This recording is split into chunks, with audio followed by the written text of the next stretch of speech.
Hello and welcome to this episode of The Unnoticed Show. I've got David Oates joining me from Public Relations Security all the way in San Diego, It California. is for having me. Oh, it's my privilege because you have a background of over 25 years in PR, both working in sort of the naval and defense area and in corporate. And you're going to help us to understand about ransomware, which I believe happens almost every 11 seconds to a company. So how do you help companies and entrepreneurs to not only get noticed, but to safeguard their Yeah, you brought up reputation an with excellent point. Yes, every 11 seconds, according to the latest statistics, is when a ransomware attack occurs on an organization, and it's projected to cost businesses around the world about 10.5 trillion US dollars by 2025. So it's a big deal. You're right. That is just one area that I help out organizations communicate effectively during that type of crisis and others. And unfortunately, we're in a situation today with the way in which people communicate, largely through their own devices and social media accounts, and not through a third-party intermediary trained journalist to find information, but also comment on information. And unfortunately, that means any organization of any size, from your local pub in Suffolk to the global Fortune 1000 companies, can find their reputations being called into question by a LinkedIn post or a TikTok video or an Instagram. Pick your poison. That's the way in which people find themselves dealing with crisis PRs. The big press conferences that occur when BBC One is at the front doorsteps of an organization and the chief executive officer or the board president are nervously trying to answer questions, those certainly do happen. But more often than not, for most organizations, it's going to be something online that calls into question that's disruptive to operations. And I've had the privilege of helping in many cases, and I really do consider it an honor to do so.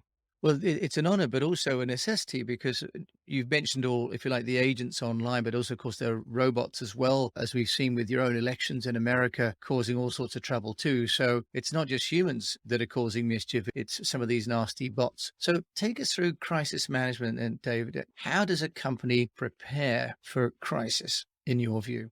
In the same way organizations prepare for any other sort of disaster recovery scenario, whether that means not necessarily ransomware, but their network systems go down, their supply chain gets disrupted, there's an employee mishap, they can't get into a physical office to do their work. A lot of businesses and organizations have and should have those type of disaster recovery plans. How do we keep operations going during that time? What gets lost in many cases is how they will communicate to those audiences when those occur. And I will certainly, if called upon, and I would like to do more of those, quite frankly, be able to interject the communications plan ahead of time. And that involves figuring out in those type of circumstances that may occur that are at least possible depending on the industry and the size and scale of an entity, go through and determine what is it you will say, to whom will you say it, when, and by whom, and then train those designated spokespeople to be able to answer not only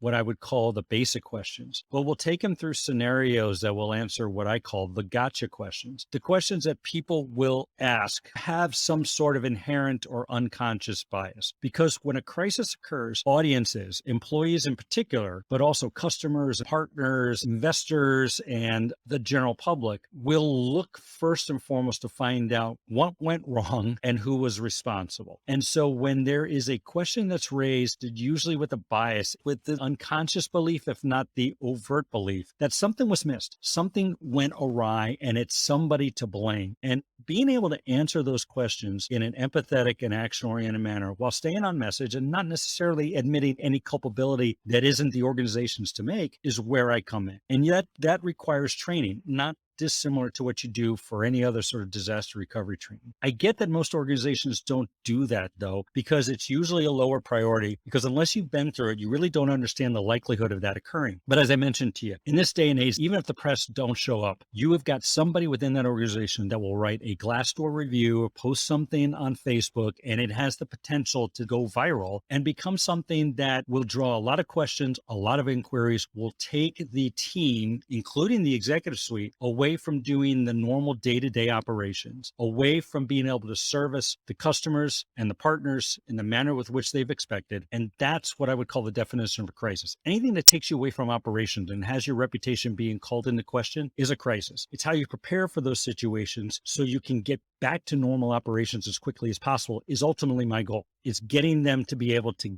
get some distance between this scenario and the reputation, be able to get back to normal operations, and then work on repairing whatever damage there is to your brand in the process.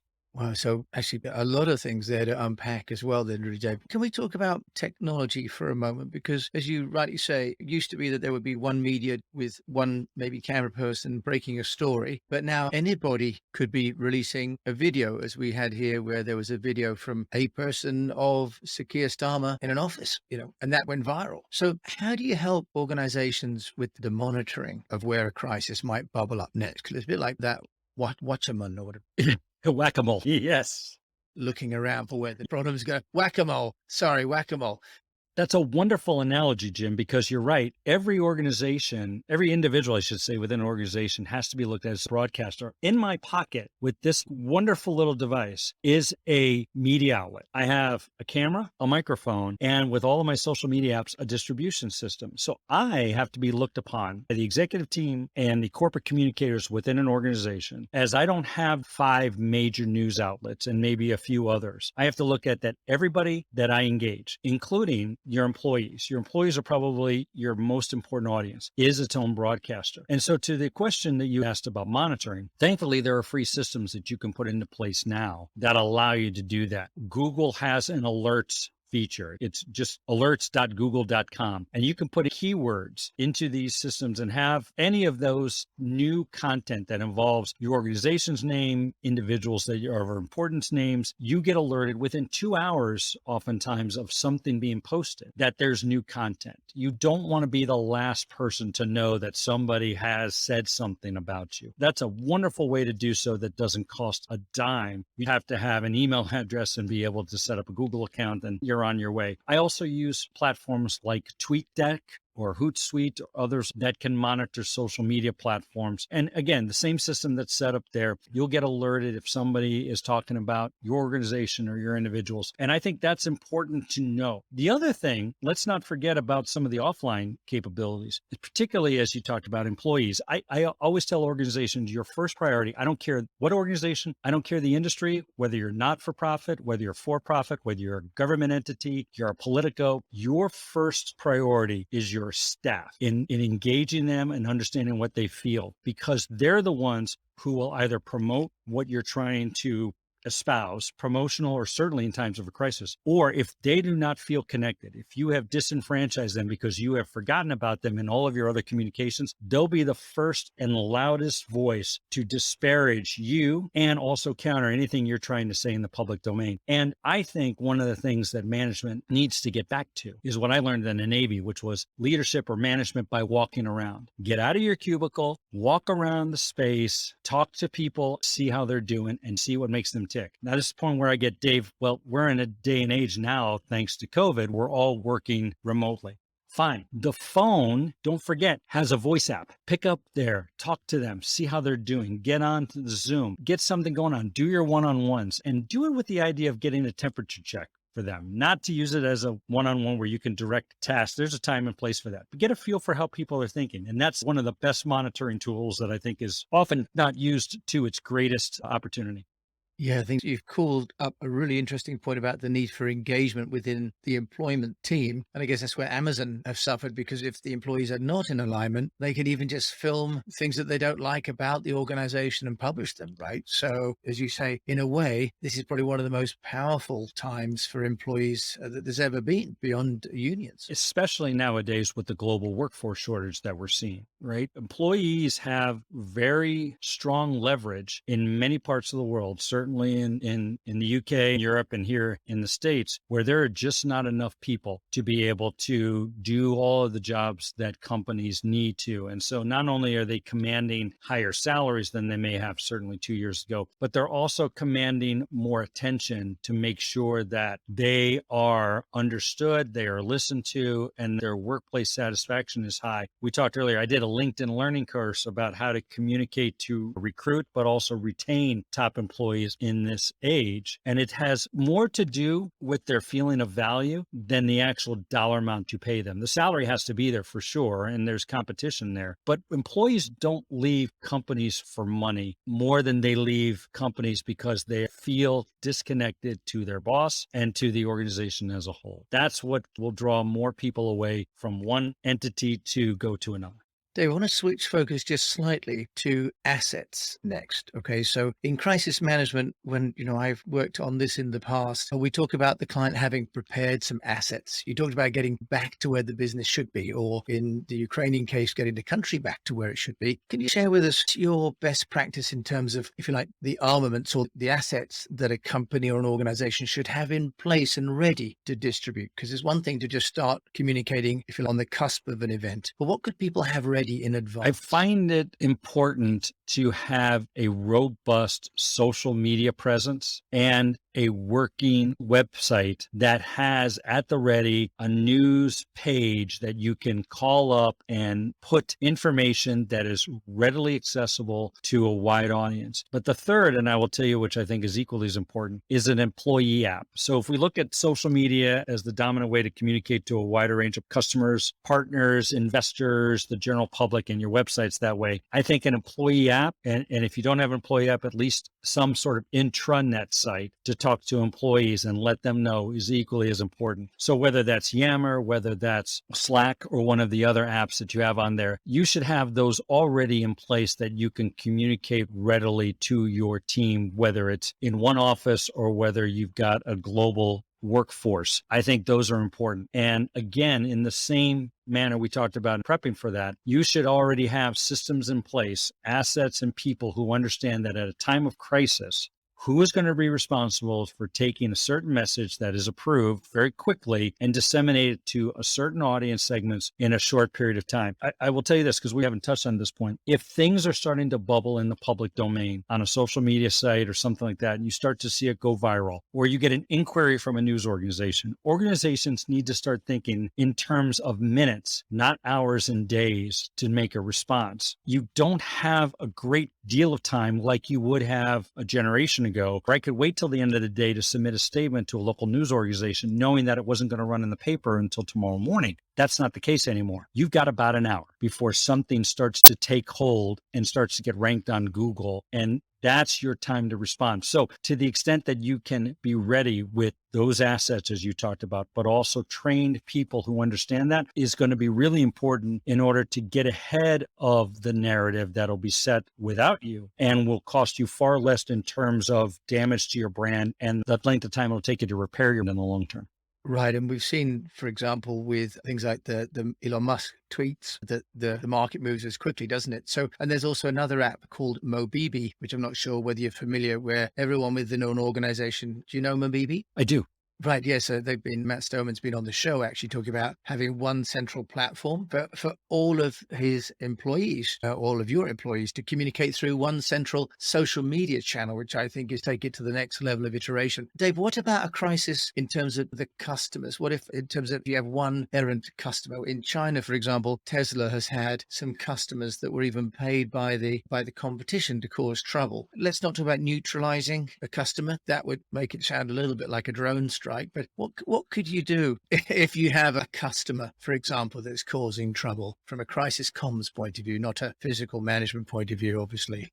Yeah, it's a perfect question because a lot of organizations will look upon it as an opportunity to neutralize the threat, almost militaristic given my Navy background. So I appreciate that. They will start to do one of two things to the customer that is complaining in a very vocal sense online about something. And whether they're paid or not by a rival is almost immaterial to the strategy at hand. They will do one of two things. They will either ignore that person completely, or they will engage that individual directly in a very argumentative debate, what we would call point counterpoint argument. And in those two cases, all the organization does is exacerbate the problem.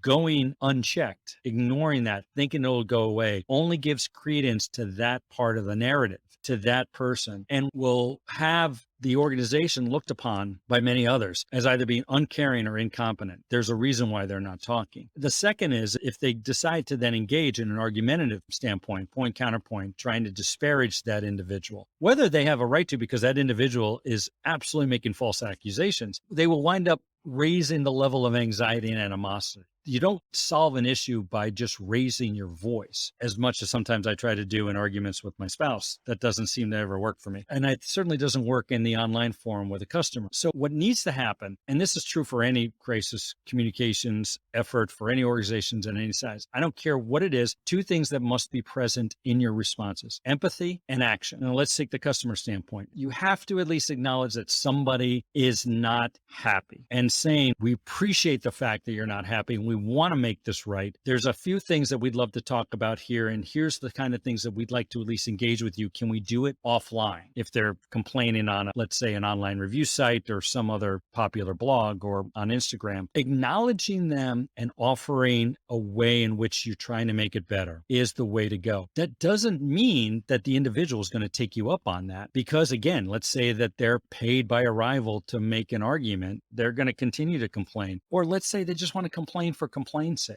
That's fine, but you're showing everyone else who is seeing those posts that you have listened, that you are taking action, and you are supporting what I believe will have built up a brand to be one of integrity, one of quality, and one of caring. And if you show that even in not so good times, or at least in a situation where somebody is calling you out because they believe that you have not realized their expectations, you're telling everybody else that this is the exception to the rule. And I've given that same advice to small mom and pop entities, on Main Street, USA, or large organizations. But to say nothing or to get into an argument online is not going to solve the problem. You'll only exacerbate it. That's wonderful, Dave. So to engage and take action is fantastic. And obviously, it's such a broad subject. And you're obviously an amazing expert with your LinkedIn courses now, which people can go and view. And Dave, I've got to ask you the final question, just briefly. How do you get your own business noticed?